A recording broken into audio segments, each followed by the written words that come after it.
What's up mga katumbilalas? For today's video is isang kalambuhay ang ikakwento natin ngayong gabi.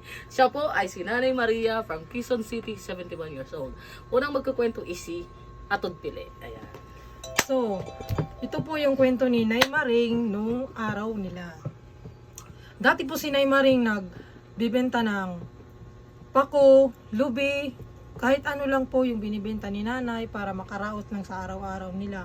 Then, sa sobrang hirap ng buhay, pinasok po ni Nanay ang pagiging mamasang. Tapos, nagbenta din si Nanay ng shabu.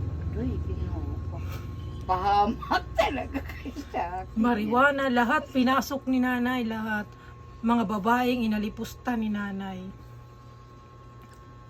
Yan po ang buhay. Delikado. Walang tindak siya pagbalik sa Quezon City. Mukha ko talaga nagkikita. Mamaya dinampot na lang ako dun. Ay, ikaw pala nag-ano ng shabu, ha? I-plug nyo talaga sa cellphone, ha?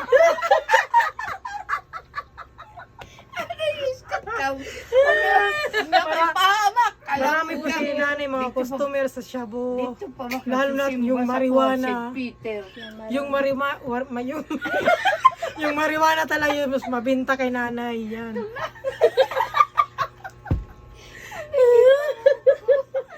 Kaya ngayon hindi pa si Nanay bumabalik ng Manila kasi